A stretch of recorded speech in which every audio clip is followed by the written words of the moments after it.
श्री स्वामी समर्थ. जय जय स्वामी समर्थ. स्वामींचं नाव घेऊन मी आजच्या ह्या नवीन व्हिडिओला सुरुवात करते.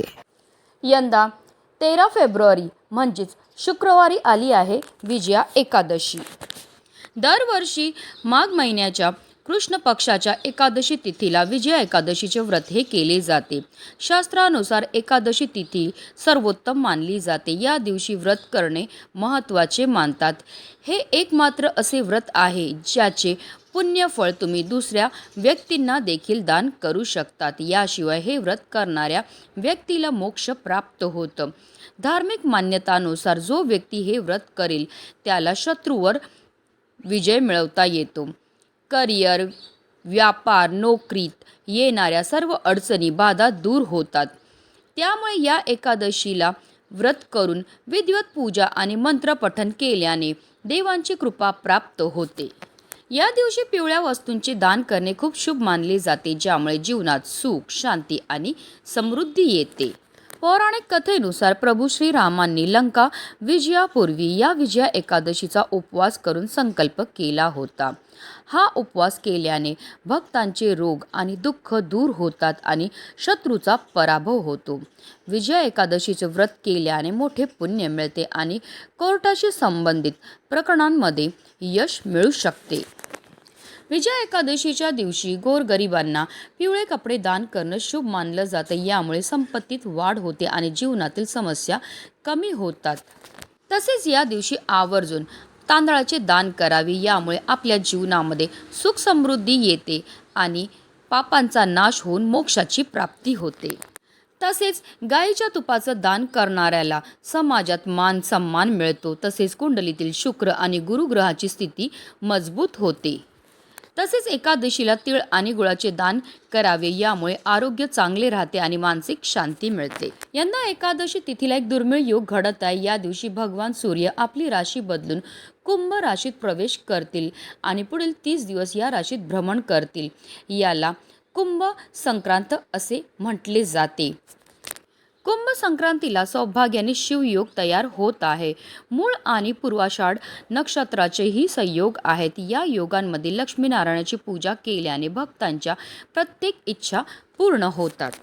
धार्मिकदृष्ट्या हा दिवस अतिशय महत्त्वाचा असल्यामुळे या दिवशी काही प्रभावी उपायाने सेवा देखील केल्या जातात.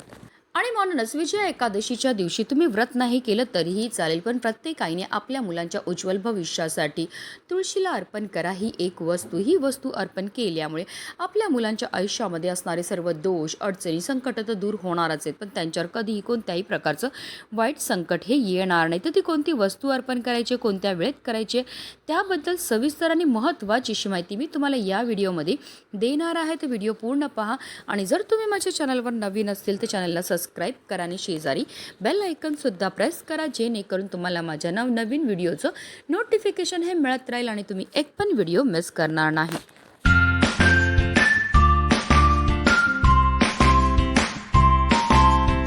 विजया एकादशीच्या दिवशी आपल्याला सकाळी ब्रह्ममुहूर्तावर उठायचं आणि अंथरुणामध्येच आपल्याला श्री हरी विष्णू आणि माता लक्ष्मीचं स्मरण करायचं आणि दिवसाला सुरुवात ही करायची आहे. आंघोळीला पाणी काढायचं. त्या पाण्यामध्ये आपल्याला आवर्जून गंगाजल टाकून स्नान करायचं आहे.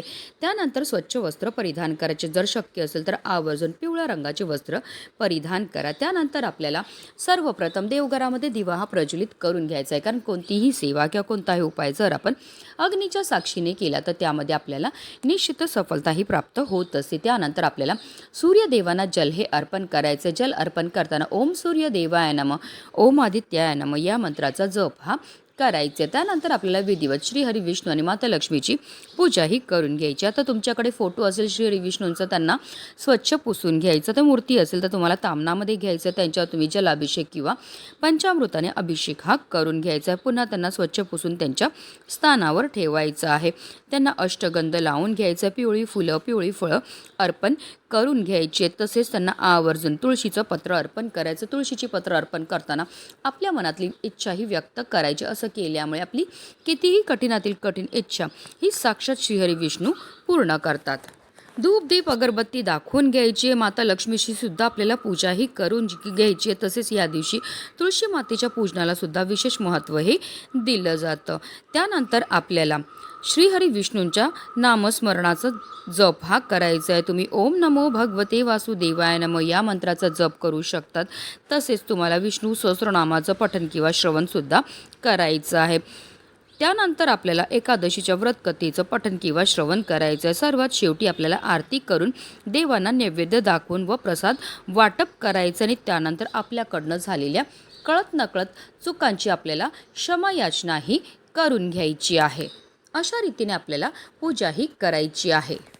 संपूर्ण दिवसभर संपूर्ण रात्रभर आपल्याला व्रत करायचं, रात्री जागरण करायचं आहे आणि दुसऱ्या दिवशी पारण वेळामध्ये आपल्याला सर्वप्रथम देवपूजा करून घ्यायची, ब्राह्मणांना दान करायचं आणि त्यानंतर आपल्याला व्रत हे सोडायचं आणि 14 तारखेला म्हणजेच 14 फेब्रुवारीला पारण वेळ ही सकाळी 9 वाजल्यापासून तुम्ही 9:30 व्रत हे सोडू शकता. आता हा उपाय आपल्याला कधी करायचा तर तुम्ही विजया एकादशीच्या दिवशी हा उपाय अगदी सकाळपासून संध्याकाळपर्यंत कधीही करू शकतात. फक्त बहार दुपारी आपल्याला कोणताही उपाय किंवा कोणतीही सेवाही करायची नाही आहे. हा उपाय सुरू करायच्या अगोदर सर्वप्रथम आपल्याला देवघरामध्ये दिवा हा प्रज्वलित करून घ्यायचा आहे. कारण कोणतीही सेवा किंवा कोणताही उपाय जर आपण अग्नीच्या साक्षीने केला तर त्यामध्ये आपल्याला निश्चित सफलताही प्राप्त होत असते. हिंदू धर्मामध्ये तुळशीला अतिशय पवित्र मानलं जातं. तुळस म्हणजे साक्षात माता लक्ष्मीचं स्वरूप आणि श्रीहरी विष्णूंना सर्वात जास्त प्रिय आहे ती म्हणजे तुळस. जर आपण तुळशीचं पत्र श्रीहरी विष्णूंच्या नैवेद्यामध्ये ठेवलं नाही तर तो नैवेद्यसुद्धा श्रीहरी विष्णू ग्रहण करत नाही. एवढं महत्त्व आहे तुळशीचं. ज्या घरामध्ये दररोज तुळशीसमोर दिवा प्रज्वलित केला जातो, तिला जल अर्पण केलं जातं, त्या घरामध्ये कोणत्याही प्रकारची नकारात्मकता वाईट शक्तीचा प्रभाव पडत नाही. त्या घरामध्ये वास्तुदोषसुद्धा निर्माण होत नाही. अशा घरावर लक्ष्मीनारायणाची भरभरून कृपाही होत असते. पण एकादशीच्या दिवशी आपल्याला तुळशीला स्पर्श करायचा नाही, तिला जल अर्पण करायचं नाही किंवा तिची पत्रसुद्धा तोडायची नसतात. कारण तुळस म्हणजे माता लक्ष्मीचं स्वरूप आणि एकादशीच्या दिवशी माता लक्ष्मीचं निर्जला व्रत असणे. जर आपल्याकडनं कळत नकळत तुळशीला स्पर्श केला गेला, तिला जल अर्पण केलं गेलं तर त्यामुळे माता लक्ष्मीचं निर्जला व्रत हे मोडलं जातं आणि त्याचे दोष जे आहेत ते आपल्याला भोगावे लागतात. तर जी पण आपल्याला पूजा किंवा उपाय करायचे आहेत ते आपल्याला दुरूनच करायचे आहेत. आता तुम्हाला पूजेकरता किंवा उपायांकरता जी पण तुळशीची पत्र लागणार आहेत ती तुम्हाला आदल्याच दिवशी तोडून ठेवायची आहेत. हा उपाय करताना आपल्याला तुळशी मातेच्या इथे सुद्धा शुद्ध गाईच्या तुपाचा दिवा हा प्रज्वलित करून घ्यायचा आहे. या उपायाकरता अगदी 2 वस्तू आपल्याला लागणार. सगळ्यात पहिली वस्तू म्हणजे मौली धागा, ज्याला कलाव्याचा धागा म्हणतात, रक्षासूत म्हणतात, ते आपल्याला थोडंसं मोठं घ्यायचं आहे. त्याचबरोबर आपल्याला 5 लवंगासुद्धा घ्यायच्या. ज्या लवंगा आपण घेणार ते व्यवस्थित पाहून घ्यायच्या, त्या अखंड असाव्या, कुठेही तुटलेल्या फुटलेल्या किंवा खराब झालेल्या नसाव्या. आता आपल्याला तुळशी मातेचे इथे आसन घेऊन बसायचं आहे. आता या जे रक्षासूत आपण घेतले त्याला सगळ्यात पहिली लवंग बांधायचे. बांधताना आपल्याला ओम नमो भगवते वासुदेवाय नमः या मंत्राचा जप करायचा. आपल्या मनातली इच्छाही बोलायची आहे. पुन्हा काही अंतरावर आपल्याला दुसरी लवंग बांधायची आहे. ओम नमो भगवते वासुदेवाय नमः या मंत्राचा जप करायचा. आपल्या मनातली इच्छाही व्यक्त करायची. अशा रीतीने आपल्याला 5 वेळा त्या रक्षासूतला 5 लवंगा बांधायच्यात. 5 वेळा आपल्याला ओम नमो भगवते वासुदेवाय नमः या मंत्राचा जप करायचा आणि 5 वेळा आपल्याला आपल्या मनातली इच्छाही व्यक्त करायची आहे. आता हे जे रक्षासूत आहे ज्याला आपण लवंगा बांधल्या ते आपल्याला तुळशीला बांधायचे. पण आपल्याला एकादशीच्या दिवशी तुळशीला स्पर्श करायचा नाही. म्हणून तुळशी वृंदावनमध्ये जी माती असेल त्या मातीमध्ये आपल्याला गोलाकारमध्ये हा जो रक्षासूतचा धागा आहे तो बांधायचा आहे. बांधताना पुन्हा एकदा आपल्याला आपल्या मुलांच्या आयुष्यामध्ये असणारे जी संकट आहेत, विघ्न आहेत, दोष आहेत, दारिद्र्य ते दूर होण्याकरता मनोभावे प्रार्थना करायची आहे. किंवा त्यांची एखादी इच्छा असेल जी काही केल्याने पूर्ण होत नसेल तर ती इच्छापूर्ती होण्याकरता आपल्याला मनोभावे प्रार्थनाही करायची. त्यानंतर तिथेच आपल्याला तुळशी मातेच्या इथे बसून पुन्हा काही सेवा ह्या करायच्यात. आपल्याला 1 वेळा व्यंकटेश स्तोत्राचं पठण करायचं. त्याचबरोबर आपल्याला 3 वेळा महालक्ष्मी अष्टकमचं पठणसुद्धा करायचं. या दोन्हीही अतिशय उच्च कोटीच्या सेवा आहेत. या सेवा केल्यामुळे फारच लवकर आपल्या श्रीहरी विष्णू आणि माता लक्ष्मी प्रसन्न होतात. दोन्ही हात जोडायचे. पुन्हा एकदा आपल्याला लक्ष्मीनारायणाचं स्मरण करायचं आणि आपल्या मुलांच्या आयुष्यामध्ये असणारे जे संकट आहेत, विघ्न आहेत, दोष आहेत, दारिद्र्य ते दूर करण्याकरता मनोभावे प्रार्थनाही करायची आहे.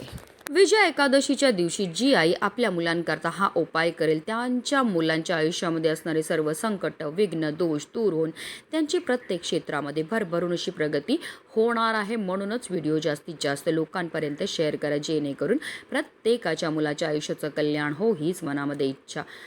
श्री स्वामी समर्थ. जय जय स्वामी समर्थ.